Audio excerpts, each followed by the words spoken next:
गावी मृत्यू झालेला आहे. नाही, कसं आहे की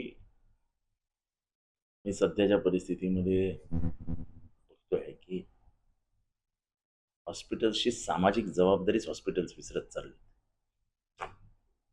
फक्त अर्थकारण आणि या क्षेत्राचं झालेलं व्यापारीकरण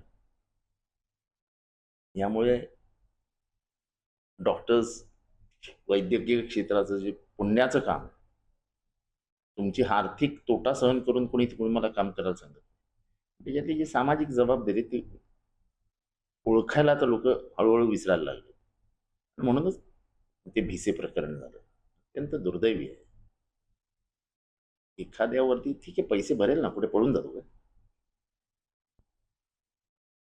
काय झालं ते माणुसकीला धरून नाही. आणि हे महाराष्ट्रात अनेक हॉस्पिटल्समध्ये चालतं. आमचा संबंध राजकारणात असल्यामुळे जास्त येतो हॉस्पिटल्सशी.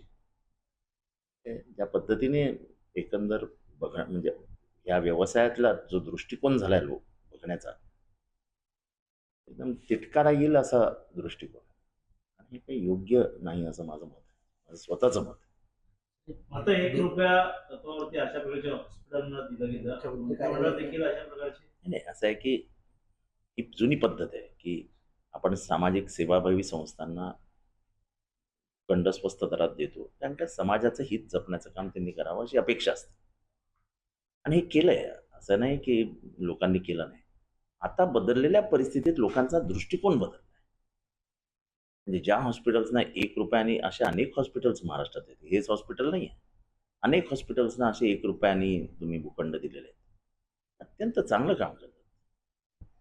तर मी का असं वागले मागच्या आठवड्यात, हे अनाकलनीय, म्हणजे काही समजायला मार्गच नाही.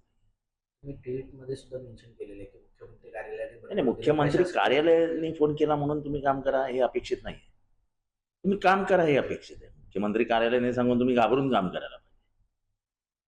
तेही तुम्ही घाबरणं सोडलंय, याचं आश्चर्य वाटतं. हे तुम्ही जर मुख्यमंत्री कार्यालयाला जर विचारत नसाल तर तुम्ही सर्वसामान्यांना काय विचारणार? सर्वसामान्यांना विचारण्याची पद्धतच संपली आहे.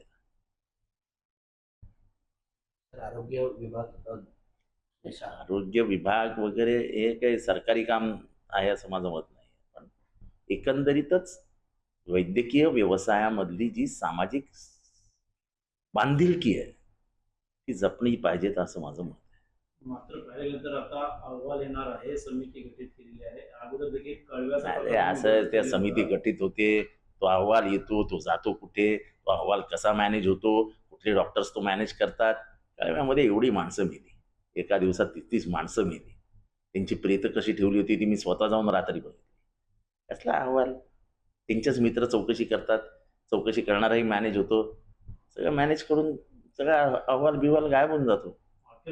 आयसीयू मध्ये 8 तास प्रेत ठेवलं होतं कळवा हॉस्पिटलमध्ये, आणि मी स्वतः जाऊन ते प्रेत बघितलं.